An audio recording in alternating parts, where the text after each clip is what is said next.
Bine te-am găsit! Eu sunt Cristina, iar tu asculți Sănătate zi de zi, primul podcast independent de sănătate, nutriție și stil de viață din România. Astăzi vorbim cu Mara Bria. Mara este doctor în psihologie, cadru didactic asociat la Facultatea de Psihologie a Universității de Medicină din Cluj, fiind specializată în psihologia sănătății. Mara are o experiență de peste 10 ani în cercetare și consultanță în stres, burnout, reziliență, dinamici relaționale, armonia dintre muncă și viața personală, stare de bine. De altfel, deține și un doctorat în burnout-ul profesioniștilor din sănătate. Mara este coordonatoarea activității de cercetare în cadrul proiectului Școala de Cuplu, o comunitate dedicată bunăstării relaționale. Promovează factorii și dinamicile relaționale asociate stării de bine, atât în podcastul Mind Education, a cărui gazdă este, cât și prin cursuri, workshop-uri și sesiuni de facilitare pentru companii, școli și spitale. Deci, cred că ați înțeles deja de ce are multe de zis într-un podcast despre sănătate. Mulțumesc, Mara, bine ai venit! Mulțumesc pentru invitație, Cristina, mă bucur mult să pot să contribui și să fiu alături de tine în a construi podcasturi valoroase. Mulțumesc! De altfel, tu ai început deja să construiești un podcast, Mind Education, și aș vrea să-mi spui un pic despre acest proiect și despre proiectul Școala de Cuplu. Mulțumesc, Cristina! E proiectul meu de suflet. Mind Education Podcast a ajuns să fie proiectul meu de suflet pentru că a venit dintr-o poftă, o pasiune în a aduce cunoașterea și știința mai aproape de viețile noastre de zi cu zi. Fie că este viața profesională, personală, relațională. Și e un proiect care a rămas de suflet de-a lungul timpului și din fericire a fost și un proiect care a fost apreciat rapid și ceea ce îmi dă mai mare curaj să continui, chiar dacă momentan este într-o mică, așa, o etapă de redefinire.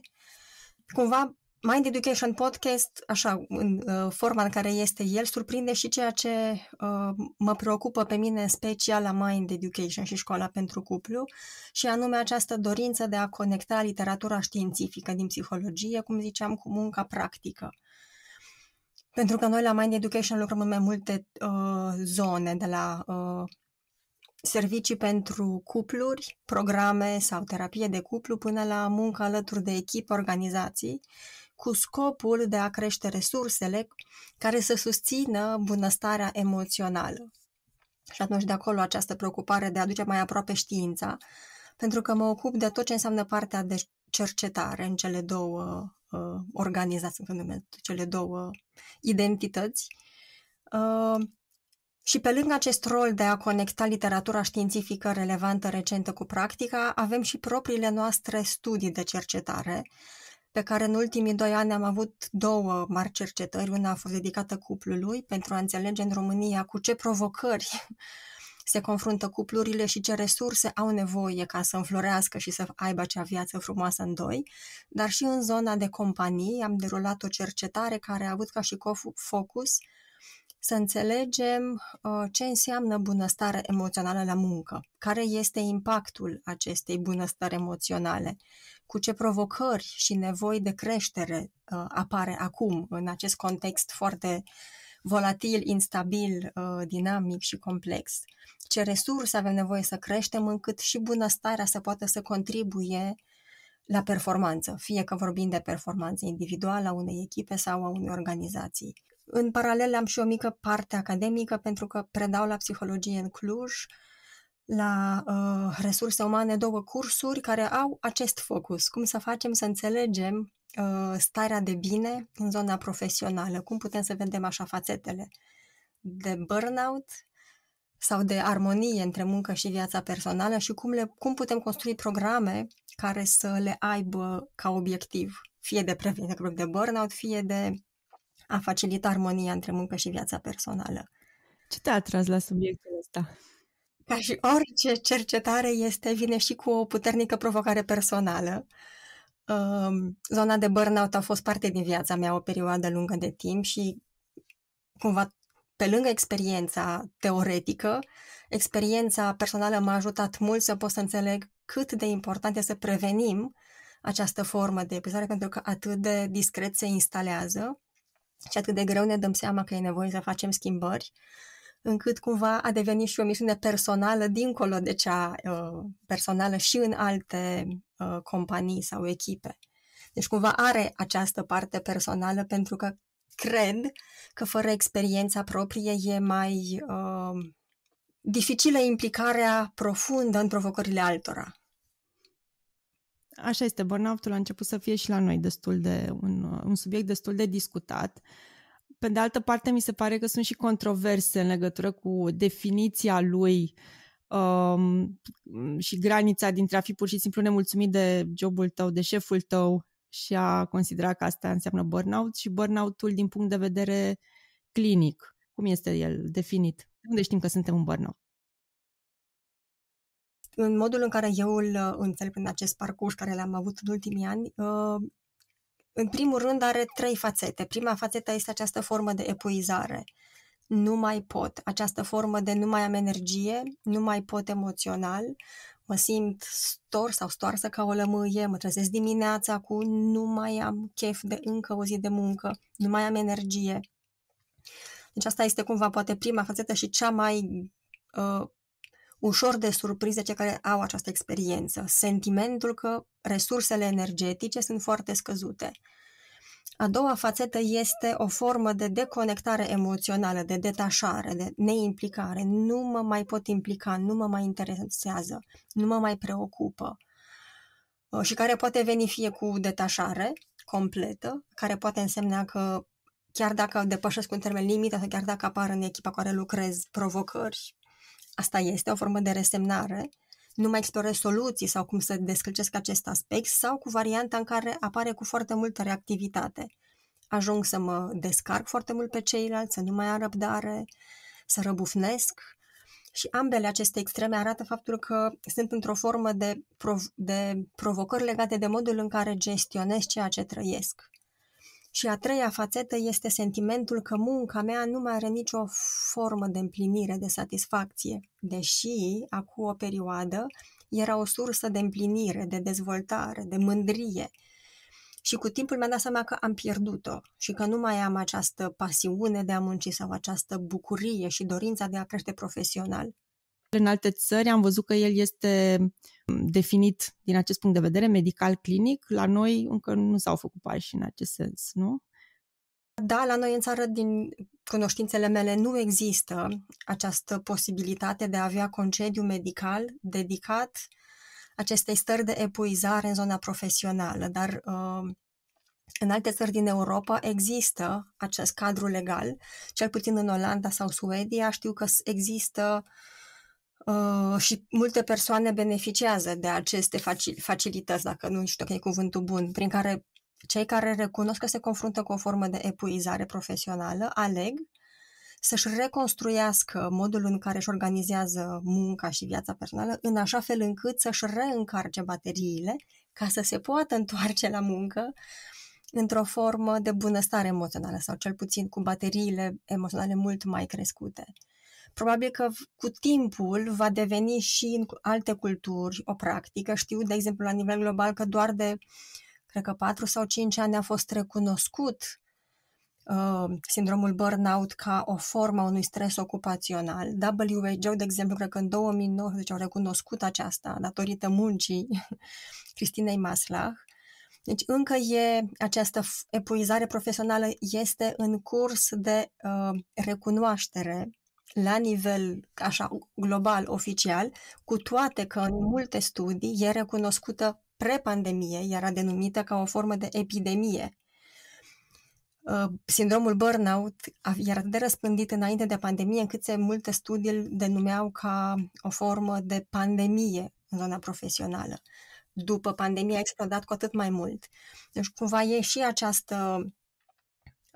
acest proces al sindromului burnout de a fi recunoscut și de a fi un topic de discuție care să intre în agenda organizațiilor, sistemelor medicale, de a înțelege impactul și de a putea preveni costurile care sunt imense la nivel de sănătate, la nivel de performanță și astea nu mai sunt testate, sunt dovedite ca având un mare impact.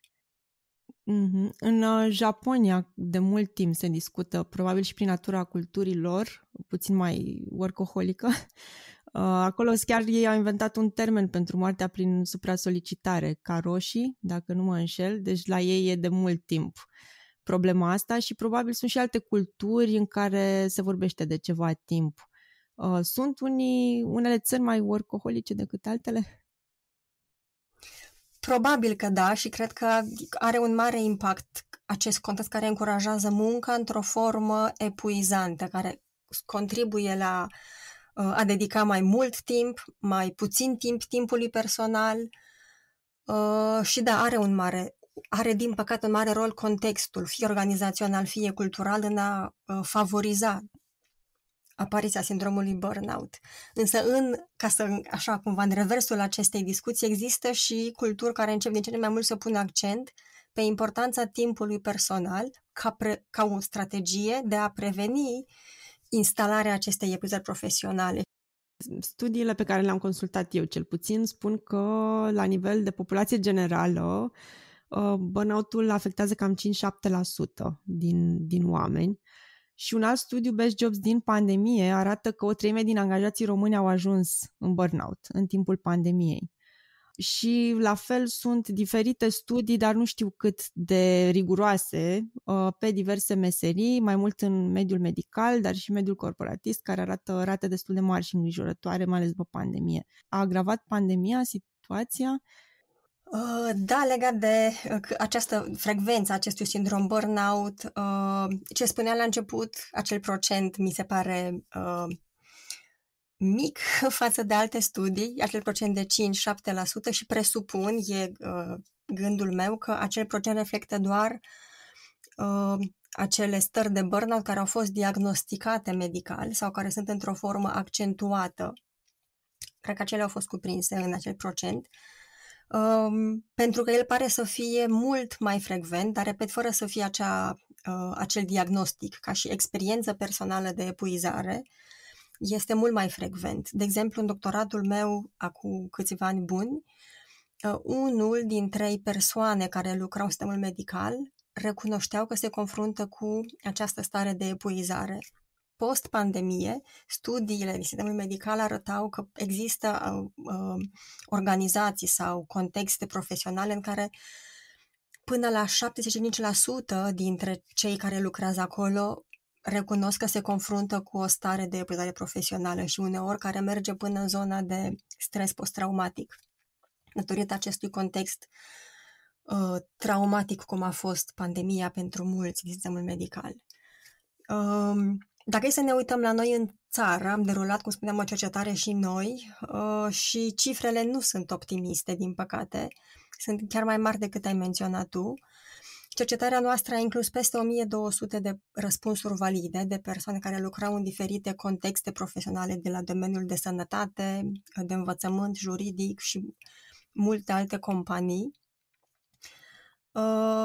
Și cei care se confruntă cu această stare de epuizare au urcat ca și procent până la 70% dintre acești responsabili sunt activi profesional. Doar 30% dintre participanți au recunoscut că nu se confruntă deloc sau foarte puțin cu această stare de epuizare. Deci, cumva, cred că pandemia a facilitat dezvoltarea acestui sindrom burnout, acestei forme de epuizare, pentru că au crescut provocările, presiunea, solicitările și în același timp a venit la pachet cu mai puțin acces la resurse. Resurse însemnând de timp personal, resurse însemnând relații de conectare cu ceilalți, mai timp personal prin care să descărcăm partea de stres mai puțin și cred că în acest mod pandemia a contribuit la a crește starea de epuizare. Această stare de e greu să știu ce mă așteaptă mâine aduce în sine mult mai mult stres, provocări, solicitări și de acolo această contribuție, cred eu, la un număr mai mare de burnout în rândul celor din jurul nostru. Deci lipsa de predictibilitate în mediul în care trăim pe de-o parte, Deci mediul are o contribuție, noi avem vreo contribuție, există persoane, personalități sau tipologii care sunt mai predispuse, vârsta are vreo influență sau alți factori, nu știu, etapa în care ne aflăm în carieră sau poate doar anumite tipuri de meserii sunt predispuse. Sunt și aceștia niște factori care pot să ne dea de gândit. Studiile pare că se focusează pe meseriile acestea puțin mai high level, dar, nu știu, se întâlnește sindromul ăsta și în meserii care țin mai mult de munca fizică sau nu munca de birou neapărat sau munca în sistemul medical. Da, într-adevăr, inițial așa a și fost studiat acest sindrom burnout în rândul celor a căror muncă implică relații cu ceilalți, în învățământ, în sistemul medical, însă cu timpul și-au dat seama că este peste tot. Orice muncă poate veni cu presiuni mai multe și cu resurse mai puține și asta duce înspre acea formă de epuizare. Din studii, într-adevăr, s-au observat nuanțe, mai degrabă diferite nuanțe între experiența sindromului burnout. De exemplu, s-a arătat faptul că pentru femei pare să fie ușor mai accentuată sau mai vizibil zona aceea de epuizare emoțională, de e prea mult, nu mai pot, sau emoțional mi se pare că e prea, că îmi scade energia. În schimb, la bărbați pare să fie ușor mai crescută experiența de deconectare, de detașare, de nu prea mai îmi pasă, dar fără să fie diferențe majore, ci mai degrabă așa ca și coloratură emoțională. S-a studiat puțin mai mult de ce este mai întâlnită la femei decât la bărbați.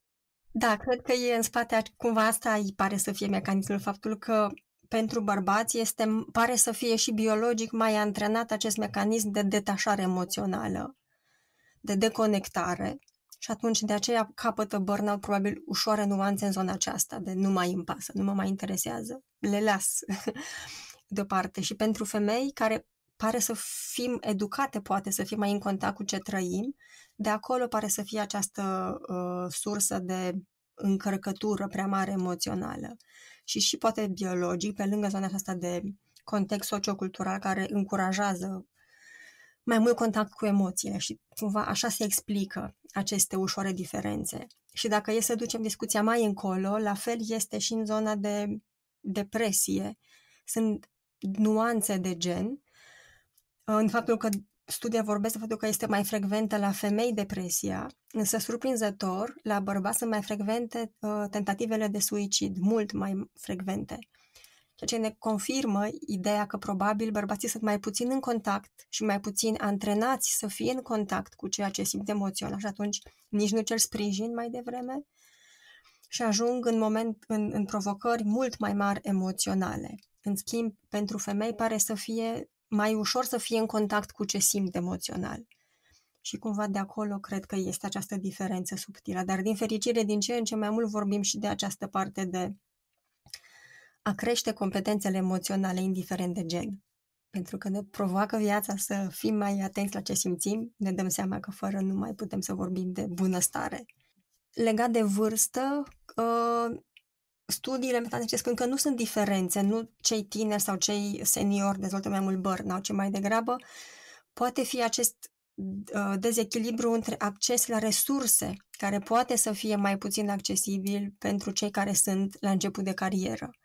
Și atunci, prin acest filtru, pot apărea în anumite studii faptul că cei tineri s-ar putea confrunta cu mai mult burnout, apropo de sistemul medical, pentru că nu au încă suficiente resurse de control, de a-și gestiona rolul profesional, de a lua decizii și atunci dependența aceasta de alte persoane le poate crea un sentiment de nu am suficientă libertate de decizie, nu am suficient spațiu de a gestiona cum și cum arată ziua mea de muncă. Dar altfel, ca și diferențe de vârstă, nu sunt. Oricine, din păcate, poate să dezvolte sindromul burnout. Acest sindrom burnout este atât de insidios și atât de subtil se instalează, încât uneori e greu să facem așa o separare între cine contribuie și cât, care e contribuția mea, ce am adus eu, ce a adus contextul. Din studii se pare că o contribuție mai mare are contextul decât temperamentul meu sau anumite trăsături care ne definesc ca și identitate, de la, nu știu, personalitate sau alte aspecte. Ce cred eu este că e mai degrabă această provocare de a crește potrivirea între cine sunt eu, ce am nevoie, în acest context de muncă. Aș crede cumva că e între cele două zone. Ai spus la început că este un sindrom insidios, cumva începe să se manifeste fără să-ți dai seama. Cum putem să ieșim din cercul ăsta vicios și să realizăm că suntem în pericol? E păcălicios, să spun un cuvânt poate cu mai mult umor, pentru că tocmai asta înseamnă burnout, înseamnă o formă de deconectare de noi, de îndepărtare de ce avem nevoie, de renunțare la mici obiceiuri sănătoase care ne mențin grija și atenția față de corp, pentru că asta este partea basic, de ce trăim emoțional, de relația cu gândurile și de aceea e atât de important să putem să avem câteva repere prin care să ne dăm seama că acest tipar de îndepărtare de noi începe să se instaleze. Și ca și repere, unul poate fi timpul. Să am conectare cu mine și să o pot să privesc în oglindă cu acum 6 luni. Care era relația mea cu munca cu 6 luni? Care era relația mea cu ceilalți? Cum arată calitatea relațiilor mele profunde din viața mea? S-au schimbat de la simpla frecvență până la cât sunt de pline, de bogate. Pentru că sindromul burnout, spun studii, are nevoie de cel puțin 6 luni ca să se instaleze. Și la fel și ca să putem să ieșim din el. Avem nevoie de o perioadă de cel puțin 6 luni în care să prioritizăm zi de zi această grijă față de somn, mișcare, nutriție, hidratare, realitatea emoțională.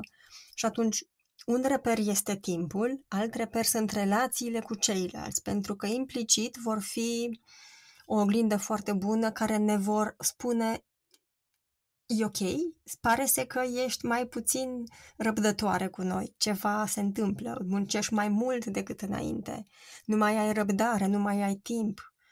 Aceste mici întrebări e important să le putem privi ca și invitații să stăm cu noi, să ne dăm seama dacă e așa sau e doar un filtru. Pentru că mulți care au trecut prin sindromul burnout au spus așa, ca un fel de legacy către alții, să-și asculte pe cei apropiați atunci când le spun: ceva se întâmplă cu viața ta. Atât. Fără să fie de obicei reacționăm cu reactivitate. Lasă-mă, nu am nevoie, mă descurc. Dar dacă auzim de mai multe ori decât, 3 ori, e important să ne lăsăm timp să reflectăm la cum arată viața noastră, cum emoțional, relațional.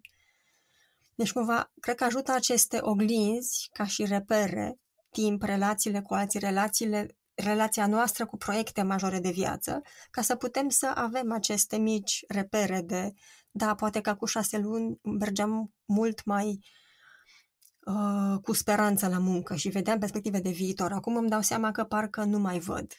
De unde vine această deconectare? Care este? Ce pot să fac încât să înțeleg mai bine? Din ce ai povestit tu, mi se pare că unele simptome seamănă și cu alte afecțiuni, cu depresia poate, nu? În depresie n-ai chef să te trezești dimineața, n-ai chef să faci absolut nimic, ești letargic, sau poate cu anxietatea. Există niște similarități sau toate vin la pachet? Această întrebare și în studii a fost explorată pentru că, într-adevăr, au anumite zone comune și cu depresia și cu stările de anxietate și au mecanisme legate de resursele emoționale. Însă, cu toate că și anxietatea și depresia și sindromul burnout sunt niște forme pe care le capătă perioadele provocatoare, adică care ne confruntă mai mult și ne scad resursele, ele sunt diferite. Însă, studiile, de exemplu, în relația dintre depresie și burnout, arată că un burnout neadresat, cu timpul va duce la depresie. Cu timpul însemnând va duce cu siguranță înspre depresie. Nu s-a găsit relația inversă, adică dacă mă confrunt cu o depresie, înseamnă că voi dezvolta și burnout. Și de aceea e atât de important să putem să prevenim acest burnout, pentru că are impact major asupra sănătății noastre fizice, emoționale, fără dubii. Și atunci, Dacă e să-l privim așa în relația de evoluție în timp, e nevoie de adresarea lui cât mai timpurie și de a putea recunoaște cât mai devreme ce înseamnă burnout, ce înseamnă că am într-o săptămână mai multe zile în care mă trezesc fără această poftă de muncă și să am grija de a oglindi resurse de care am nevoie ca să nu accentuez, să nu cronicizez această stare de epuizare. Pentru că cu timpul se poate transforma în aspecte mult mai provocatoare și mai greu de descălcit. De exemplu, sindromul burnout este asociat așa tot ca și consecințe cu un consum mai crescut de substanțe, care iarăși vine la pachet, poate veni la pachet cu depresia a la lung. La fel, în sistemul medical, sindromul burnout a fost asociat ca un factor de risc, ca un contributor la o serie de erori medicale și mult mai greu la lung, dacă să ne întoarcem la depresie, cu gânduri sau ideații de suicid. Deci, cumva, sindromul burnout poate fi așa un early red flag legat de grija prioritară față de bunăstarea emoțională. Îl putem privi ca un partener care ne apropie de noi și ne lasă să alunecăm în zone mult mai complicate, mai dureroase, mai dificile, care necesită mai mult timp pentru a le gestiona. Cumva așa aș vedea relația între burnout și depresie, ca o a kind invitation să ne întoarcem înspre noi cu mai multă grijă și atenție. Discutasem la un moment dat despre leadership și faptul că pare să fie foarte întâlnit în rândul liderilor și în același timp și despre faptul că ei dau tonul în organizații, adică felul în care ei tratează această problemă se răsfrânge mai jos către straturile inferioare, să spunem așa. S-a studiat ceva mai mult și acest aspect? Da, din păcate, contextul actual, când sunt foarte multe provocări, vine și cu responsabilitatea mai mare pe care o au liderii de a gestiona și această zonă emoțională la locul de muncă.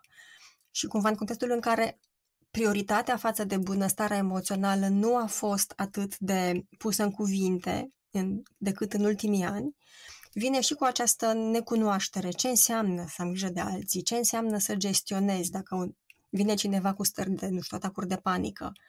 E treaba mea să gestionez, nu e treaba mea? Și atunci e perceput de către mulți lideri ca o formă de presiune în plus. Deci încă o sursă de epuizare. Însă la fel, pentru că liderii sunt un nod foarte puternic de influență, pentru că acestor vine cu o mai mare față de grija față de ceilalți și de a construi relații cu alții, vine și cu o putere de a influența în bine. Și chiar citisem din fericire un studiu care cumva punea foarte limpede în cuvinte faptul că acele organizații în care liderii sunt invitați să participe la programe care discută despre bunăstarea emoțională, un program de 3 ore, acest program de 3 ore va avea impact în decizii concrete în rolul lor la o distanță de până la 3 luni. Și atunci cumva aș vedea cu zona optimistă investiția în bunăstare emoțională, în cei care pot avea influență mare asupra altora, pare să dea rezultate. Și atunci să putem să privim asta ca o ocazie bună de a aduce mai aproape diferite resurse prin rolul pe care îl au liderii, de mai responsabil față de alții, de a modela relații cu alții, de a susține dezvoltarea celor cu care ei colaborează, fără să fie acea relație doar de putere, ci să fie o relație de investiție de resurse. Pentru că multe companii și din studii și din experiența practică recunosc că paleta de beneficii către colegii din organizație este mult mai mare. Contextul ne-a făcut să dezvoltăm mai multe oportunități pentru cei care lucrează alături de ei, însă ele sunt extrem de puțin accesate. Foarte puține persoane ajung să acceseze această paletă largă de beneficii de la terapie, programe, foarte multe resurse.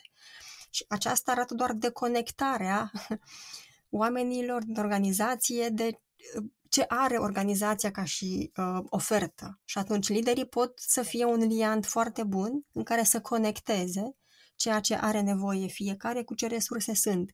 Dar asta cere confort în a discuta și a se uita și la aceste provocări emoționale, fără teamă, fără sentimentul că este încă ceva ce nu îi ține de task-ul meu. Pentru că bunăstarea emoțională afectează în mod direct, indubitabil, performanța. Și atunci dacă putem să privim investiția în performanță prin grija față de emoțional, cumva este o altă deschidere. Și atunci, ca să răspund întrebării mai simplu, da, liderii au un mare impact și pozitiv, dar și negativ. Și pe lângă această discuție legată de a conecta resurse, există și acel mecanism care se întâmplă în relațiile cu alții, pe care îl are burnout-ul, de a fi extrem de contagios. Și atunci, cu atât mai mult, dacă investim în resursele liderilor, vom investi implicit și în resursele echipei cu care aceștia colaborează. Pentru că este în psihologie un principiu foarte simplu, dar constant, prin care experiențele, emoțiile mai puțin plăcute se contaminează în relațiile cu alții mult mai ușor și mai puternic decât experiențele plăcute. Este acel principiu bad is stronger than good, un articol clasic în psihologie. Și atunci e mai ușor să prevenim această stare de epuizare, e mult mai ușor să o prevenim construind resurse și experiențe și relații emoționale pline, decât situația în care avem nevoie să prevenim o epidemie, o contaminare ușoară și sigură în echipe. Pentru că nu există echipe în care doar o persoană să fie epuizată și restul să fie foarte plin de resurse. Rar se întâmplă această situație, pentru că de obicei este o experiență comună. E ceva ce mai mulți în echipă împărtășesc și trăiesc, această stare de epuizare, de copleșeală, de pierderea angajamentului față de muncă, motivației. Uneori poate să fie o problemă care să-i depășească chiar pe lideri în sine, adică pot să fie probleme sistemice care trebuie rezolvate la nivel de organizație. Am întâlnit situații în care existau programe, într-adevăr, de exemplu, vinerea liberă, nu știu, ia-ți jumătate de zi fără ședințe și fă ce vrei tu. Problema era că lucrând pe mai multe fuse orare, unii oameni de pe anumite fuse nu puteau să-și ia niciodată jumătate de zi, pentru că ar fi însemnat să nu mai muncească deloc în ziua aia, să-și mai realizeze task-urile și era imposibil să facă ceea ce leadership-ul propunea de fapt și venea chiar ca o propunere pentru bunăstarea angajaților. Și sunt mai multe exemple, adică dacă organizația nu e structurată în așa fel încât să permită și spațiu pentru aceste programe, oamenii nu prea au cum să le acceseze.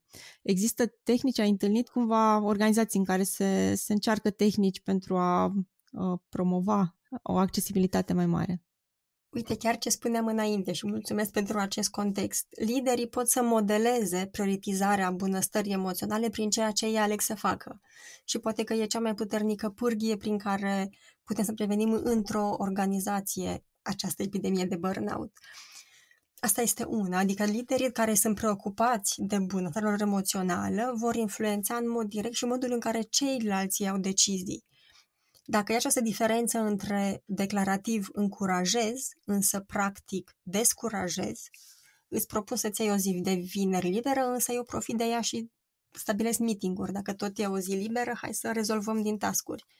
Asta e o diferență între experiența personală a liderului și ceea ce el încurajează prin ceea ce face. Și atunci, de asta e atât de important ca liderii să investească pe bune în resursele lor, pentru că investind în resursele lor vor putea fi mult mai dispuși să asculte, să înțeleagă, să conecteze și nevoile echipei. Pentru că astfel de inițiative, dacă sunt rupte, nu sunt conectate cu nevoile punctuale ale acelor persoane, nu vor funcționa. Și va fi doar o formă în care cumva justificăm faptul că suntem preocupați, dar în realitate noi încurajăm în continuare această formă de conectare și de a nu integra. Pentru că e nevoie de eforturi consecvente și conjugate de mai multe părți ca să putem să prevenim. Nu poate fi o singură acțiune suficientă ca să prevină această cascadă de consecințe și costul care aduce epuizarea profesională. Și atunci e nevoie ca în fiecare decizie pe care o luăm să avem această întrebare. Afectează sau nu afectează bunăstarea emoțională? Orice decizie de business, de la, nu știu, ce proiecte acceptăm sau cum integrăm într-o echipă contribuțiile, să aibă această fațetă. Și să pot să iau decizii care să includă preocuparea față de resursele emoționale, fără să fie o formă de evitare, nu asta vreau să punctez, ci să aibă preocuparea legată de ce impact va avea, cum va contribui la bunăstarea emoțională. Poate să ducă înspre o deconectare de ce avem nevoie, poate să ducă înspre o mai mare încărcătură, poate să vină cu prea multă uzură emoțională pentru că este extrem de ambigu și neclar și atunci avem nevoie de mai multe resurse.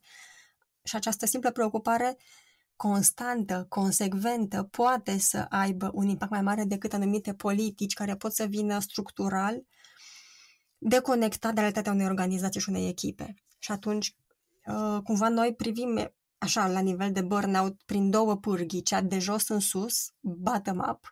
Aici e nevoie ca fiecare persoană să vină cu...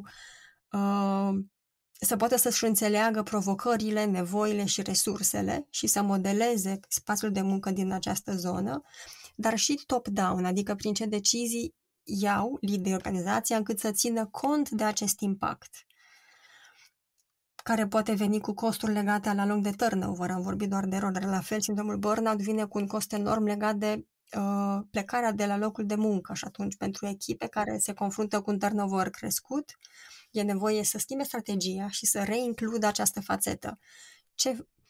Cum ne derulăm munca în așa fel încât să nu afectăm bunăstarea emoțională și să o protejăm, să o creștem.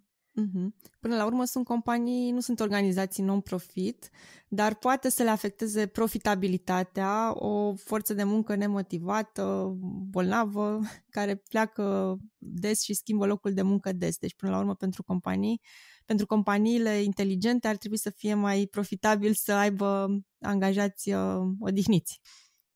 Da, companiile sustenabile care cumva privesc în perspective pe termen lung, cred că pentru aceste companii este evidentă relația între bunăstare emoțională și performanță, profit.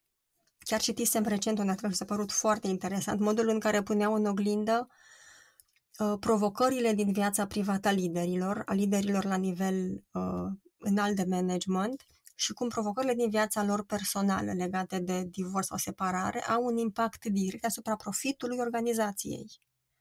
Și cât de important e să conecteze și să pună în cuvinte ca să prevină aceste costuri, pentru că ajung să ia decizii riscante sau să nu aleagă anumite proiecte sau anumite investiții din această zonă de stres personal prea mare, care se oglindește direct asupra unei companii. Și atunci e o iluzie să credem că nu afectează modul în care venim la locul de muncă cu bateriile și munca. Dimpotrivă, e afectată în mod direct, fie erori simple, termen de deadline-uri depășite, erori mărunte care în cascadă pot să afecteze mai mult, coordonare mai dificilă între colegi, relații conflictuale. Toate acestea contribuie pas cu pas, așa picătură cu picătură, la performanță mai scăzută, care se vede evident și în zona de profit. Fără să vorbim de concedii medicale mai frecvente, care vin cu alte costuri sau cu acest turnover care costă din nou financiar organizația. Deci să sperăm că organizațiile încet o să înceapă să fie mai atente un pic la aspect. De fapt, cred că se simte, nu? Tu cum ai simțit în piață, în lumea de business? Cum ți se pare? Încotro se îndreaptă lucrurile? E o prioritate și noi cumva în zona aceasta lucrăm de bunăstare emoțională și de relații construite sănătos la locul de muncă și sunt companii care investesc în programe care asta modelează. Și vestea bună este că se pot modela organizații care să fie mai prietenoase, să spun așa, cu tot ce înseamnă zona de bunăstare emoțională, însă e nevoie de implicarea într-un proces. O intervenție nu e suficientă, e nevoie de o investiție pe termen lung într-un proces de durată, pentru că altfel schimbarea este cu mai puțin impact. Și atunci există această preocupare și deschidere legată de un proces de durată de 2 ani, de 3 ani, și din fericire rezultatele se văd solide în astfel de procese. E o preocupare pentru că nu mai putem să funcționăm fără să ne uităm la această zonă. Nu mai putem pune în paranteză. E ceva care devine evident că dacă vrem să fim cât mai sustenabili, echipe sau organizații, avem nevoie să ne uităm și la resursele emoționale. Nu mai funcționăm în varianta în care lăsăm, nu știu, la ușă emoțiile când intrăm la locul de muncă. Și invers, acasă, cum se spunea pe vremuri, când ajungi acasă, lasă la ușă munca, suntem aceeași persoană, e imposibil să le ținem separate, nu? Și de aceea această strategie de a le las la ușă e o formă care doar arată că ne-am deconectat de noi și nu rămâne în continuare acea preocupare legată de muncă, doar că o ignorăm. și atunci nu mai putem funcționa așa și de aceea și preocuparea legată de bunăstare emoțională. Îi înțelegem din ce în ce mai bine impactul și contribuția la o viață mai plină, mai împlinită, mai satisfăcătoare profesional. Să zicem că n-am fost atenți și am ajuns într-un mediu la job în care nu ne-am dat seama și am ajuns în burnout, au trecut 6 luni și nu mai facem față. Situația e din ce în ce mai rea. Ce putem face din perspectiva noastră? De jos în sus, bottom up. Păi aici primul pas e să, uneori poate că dacă vorbim doar de 6 luni e nevoie de a cere sprijinul cuiva care să ne poată ghida. Cumva aici eu văd așa cu 2 întrebări care separă zona de răspunsuri. Prima este ce fac și văd că nu mă ajută. Poate însemna că poate accept eu prea multe task-uri care nu intră în rolul meu. Poate că accept prea multe task-uri în timpul liber. N-am aceste granițe între timp de reîncărcare și timp de muncă. Poate că nu dorm suficient de mult, poate că nu mai fac mișcare și atunci îmi arată zone care am nevoie să cresc. Și cealaltă întrebare este ce observ că nu fac și am nevoie. Cumva aici pot intra și aceste exemple legate de a aduce mai multe alegeri sănătoase, dar e important să pot să fac această diferență între cum contribui eu la starea mea de acum. Ceva fac și nu funcționează și ceva ce nu funcționează îl las să se întâmple și să pot să aleg în așa fel încât să-mi dau seama de unde să încep. Și răspunsul este uneori foarte simplu. Dacă îmi dau seama că somnul meu este afectat, de acolo încep. Și îmi aloc o perioadă de 1 lună, de zile, 2, 3 luni în care preocuparea mea este să dorm mai bine sau să dorm cele 7 ore minime necesare sau să înțeleg care e nevoia mea de somn sau să înțeleg ce e nevoie ca să pot să dorm mai ușor și fără o minte plină de gânduri. Deci primul pas e să mă uit la mine și să înțeleg ce am nevoie și nu fac și ce fac și nu am nevoie. Și după aceea să extind și zona profesională, de exemplu, dacă îmi dau seama că am, relații conflictuale care acestea mă consumă, ce pot să fac eu încât să le gestionez în alt mod? Să-mi pot expune punctul de vedere, dar fără să vină cu conflicte personale. Adică să pot să am o discuție dificilă, dar fără să implice rupturi sau prea mult consum, dacă asta e sursa mea principală de tensiune. Deci să mă uit la contribuția mea, eu ce pot să fac, ce pot să aduc și ce pot să iau. Pentru că cu siguranță o să descoper că am o contribuție unor mai mare decât aș fi crezut înainte să mă întreb care e contribuția mea. Și de acolo e primul pas. Și chiar dacă de multe ori apare discuția legată de dar nu am ce să fac, nu am cum, hai să punem pe hârtie, hai să vedem ce aș avea nevoie, ce simt că e provocator pentru mine, ce simt că este în dead end și simt că oricât umblu în acea zonă nu am cum să o modelez. Cum pot să transform acea zonă de dead end într-o zonă care să aibă o zonă de creștere, fie îmi dezvolt anumite competențe, fie dezvolt anumite relații, ce poate fi pentru mine cu un plus de dezvoltare sau de cunoaștere sau inclusiv de informații noi. Deci primul pas e să mă uit la ce pot să fac eu, ce pot să schimb eu. Și deja, prin simplu fapt că îmi pun această întrebare, o să-mi dau seama că am cum să influențez, am de unde să modelez. Este demisia o soluție? E o soluție tentantă, dar e o capcană, pentru că de multe ori acolo ne duce această formă de epuizare. Nu mai pot, nu mai are rost, am plecat. Însă de ce spun că este o capcană? Pentru că fără să fac acest drum de eu cum am contribuit la această formă, chiar dacă e un procent mai mic, contribuția mea legată de un context mai complicat. Dacă nu fac și acest drum de a mă uita la mine, voi repeta aceeași experiență în următorul loc de muncă și voi fi în același punct peste 6 luni, 1 an, 2 ani, 5 ani. Și atunci, de aceea, turnover, cum spunem în literatură, această tendință de a tot pleca de la locul de muncă este de multe ori o capcană și de multe ori este un semn evident că acolo, poate, înainte de demisie, a fost o stare de epuizare. Și dacă nu gestionez modul în care eu îmi cresc potrivirea cu locul meu de muncă, cum îmi modelez munca, cum cresc resursele mele, voi fi în același punct și peste următoarele locuri de muncă. Pentru că nu e suficient să schimb doar contextul, fără să mă uit la obișnuințele mele, la rutinele mele, la practicile mele, la cum fac această conectare cu ce am nevoie ca să încep a doua zi mai bine. Sunt studii care arată faptul că pentru a reduce sindromul burnout, o contribuție mult mai mare o are ceea ce fac eu în timpul personal, acel concept de work recovery. Ce fac eu cu mine în timpul de după muncă contribuie în procent de 62% la modul în care îmi voi înțelege munca a doua zi. Deși mintea spune că e invers. Locul de muncă e sursa, însă se pare că modul în care noi avem grijă de a ne descărca stresul, a fi atenți la ce ne stresează, a crește resursele, e mult mai puternic contributor la cum mă simt la muncă decât ce fac la muncă, fără să neg ambele contribuții. Și atunci demisia de aceea e mai degrabă o capcană în care ne duce epuizarea profesională, dacă e văzută ca unica soluție. E la fel ca și cum aș crede că dacă merg într-un concediu, o să scap de burnout. Viața mea nu se schimbă doar pentru că eu evit să mă uit la ea. Ea e tot acolo și mă așteaptă cu aceeași paletă de provocări și de presiuni și de solicitări. Și s-ar putea să nici nu ne putem odihni în concediu așa cum trebuie, știind că ne așteaptă problemele înapoi acasă, exact așa cum le-am lăsat, și nici concediul nu e concediu, nu ne mai deconectăm niciodată. Ci e doar o formă de fugă, de evitare, poate de consum, de plăcere, dar care în loc să ne crească, resursele ne scad resursele. Pentru că nu stăm cu noi să ne uităm ce anume avem nevoie încât să fim în cea mai bună formă posibilă la muncă. Pentru că în esența asta este întrebarea legată de resurse. Ce am nevoie ca să fiu în cea mai bună formă posibilă la muncă? Mă rog, și în viața de dincolo, dar dacă vorbim de burnout, care este doar în zona profesională.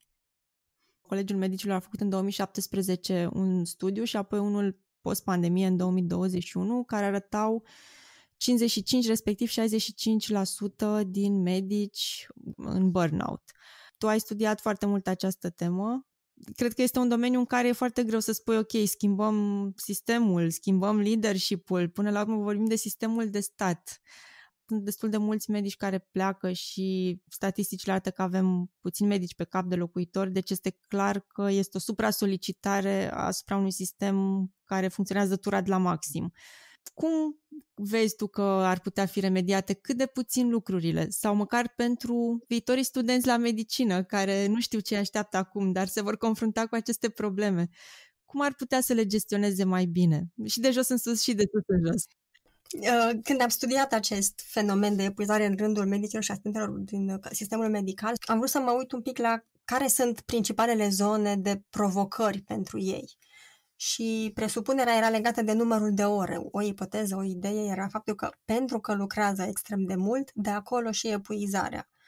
Însă, din păcate, nu a fost acest răspuns. Nu faptul că lucrează multe ore îi duce înspre epuizare. Și chiar am măsurat în mod obiectiv numărul de ore lucrate și numărul pe care ei simt că l-au lucrat. Adică sentimentul că am prea mult de lucru. Și din păcate, răspunsul a fost nu un număr de ore mare, ci faptul că eu am sentimentul că lucrez mai mult mă duce spre burnout. Acest sentiment de epuizare. Ce au spus atunci rezidenții, medicii și asistentele că este o sursă majoră de epuizare, pe lângă zona de încărcătură emoțională, a fost foarte mult timp dedicat unor proceduri stufoase. Faptul că au foarte multe documente de completat, faptul că nu se pot dedica dezvoltării profesionale. Trebuie să se dedice foarte mult acestei părți birocratice. Asta era pentru ei o principală sursă de epuizare și nu neapărat altele. Asta a fost acum 10 ani. Chiar am vrut să explorăm și zona de contribuție a sistemului și nu a fost atunci, deși declarativ este acest discurs, din studiile noastre nu a reieșit ca principala bătaie de cap, ci mai degrabă faptul că munca pe care o desfășoară nu au suficient de resurse alocate doar dezvoltărilor profesionale, de la lucra cu pacienți, cu cazuri complicate, pentru că asta pare să fie pentru o sursă de împlinire. Confruntarea cu diagnostice complicate nu e o provocare, ci este o zonă care le dă satisfacție și împlinire. Și atunci sursa de uzură venea din această parte de dezorganizare a sistemului prin faptul că implică foarte multe proceduri, documente, această muncă rutinieră care nu aduce creștere. Dar e o discuție mult mai mult decât atât, are mai multe fațete, e mult mai sofisticată, sunt multe inegalități în sistemul medical și astea de atunci erau evidente. Au fost cuprinse în studii și aceste aspecte? Erau rapoarte care arătau cât de mult sunt aceste diferențe geografice de acces la sistemul medical și cât de mult se concentrează în zonele de orașe mari. În schimb, alte zone rurale nu au deloc acces. Și, asta era, cum ziceam, acum câțiva ani buni. Că este mult mai cronică această diferență geografică la noi în țară. Pe de altă parte, într-adevăr, la noi medicii consultă 18 pacienți pe zi, ceea ce numai când te gândești cât timp ar trebui alocat unui singur pacient este aproape imposibil, e o sarcină imposibilă. Dar ce mi s-a părut interesant e că am găsit un studiu din SUA. În SUA, interesant e că digitalizarea îi deranja pe 24% dintre medici și o raportau ca factor care contribuia la burnout, faptul că erau puși să învețe să folosească noile sisteme digitale, în timp ce la noi e cumva invers, faptul că nu există deloc sisteme și că trebuie să folosească hârțogăraie în continuare. Dar legat de factorii sistemici, da, sunt cam aceiași și la noi și în afară, faptul că nu se focusează pe munca lor principală, aceea de lucru cu pacientul, ci pe alte tipuri de activități. Din păcate, da. În ce proiect am fost implicată în facultate atunci când lucram doar pe acest topic de burnout medical, nu arătau studii diferențe majore între diferite culturi sau profesii, ci doar nuanțe de genul acesta.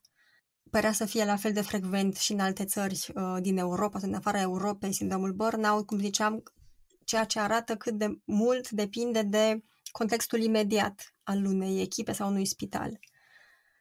Ce resurse sunt acolo disponibile, ce provocări legate de relații, de modul în care sunt organizate procesele de colaborare, de proceduri, de implicarea liderilor în a susține echipa și spitalul. Care e cea mai nefericită specializare medicală? Nefericită între ghilimele.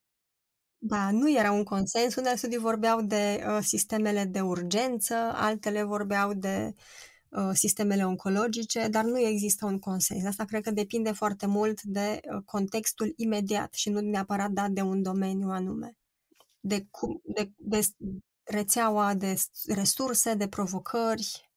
Pentru un viitor student sau actual student la medicină, știind în ce fel de sistem intră și care sunt riscurile meseriei, ce sfaturi ai avea? Cum ar putea să se protejeze și să poată să fie productiv fără să ajungă să fie supra-solicitat?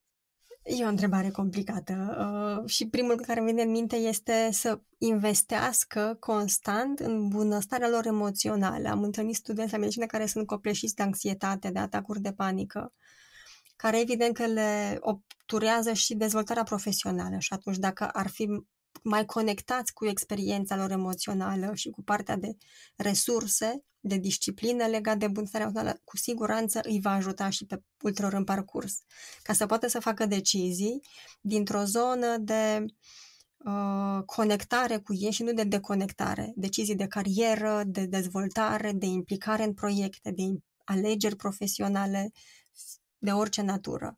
Într-un mod alegem astfel de colaborări, proiecte, zone, dacă suntem cu resursele emoționale crescute față de situația în care luăm decizii reactive, cu prea mult stres, cu prea multă copleșeală.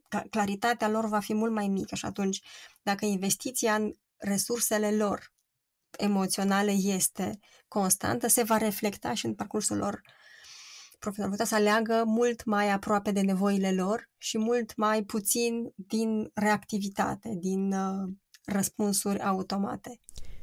În încheiere, dacă ai câteva sfaturi despre cum putem să ne protejăm starea de bine.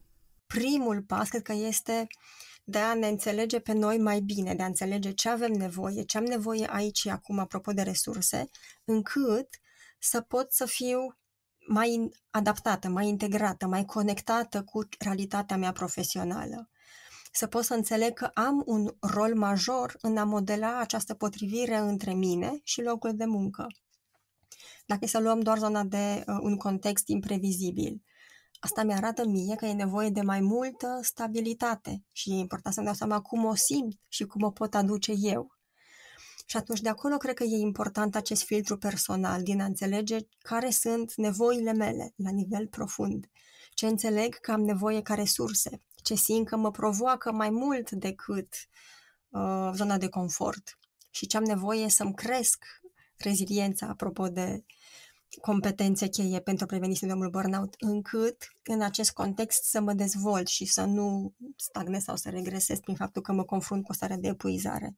Deci aș spune că are o contribuție mică, nu știu, temperamentul sau educația sau genul au fost studiate în aceste aspecte.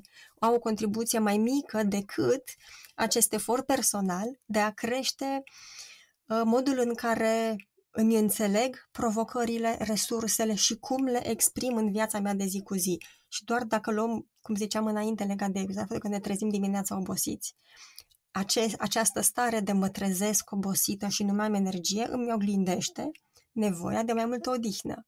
Și atunci să pot să gestionez o zi de muncă în așa fel încât să țin cont de acest timp pentru odihnă. Odihnă ca somn și odihnă activă, care înseamnă mișcare fizică sau altele, meditație sau alte tipuri de asta cu corpul. Deci cumva așa înțeleg eu contribuția personală, nu neapărat în trăsături, ci în cum pot să conectez cine sunt eu cu viața mea și cu proiectele mele de viață. Ai și o recomandare de lectură pentru cei care vor să aprofundeze subiectul?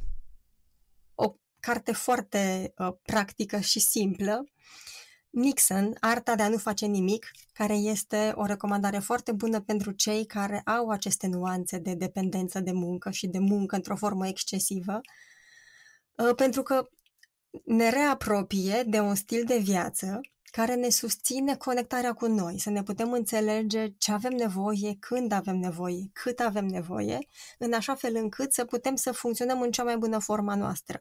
Adică să nu picăm nici în acel burnout, dar să nici nu neglijăm aspecte care sunt pentru noi valoroase, cum este munca.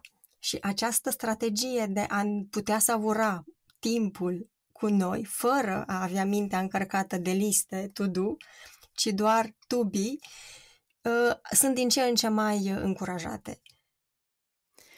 Marea, mulțumesc mult de tot. Cred că e așa un început, vârful icebergului legat de subiectul ăsta, care este foarte complex și nu poate fi acoperit într-o singură discuție.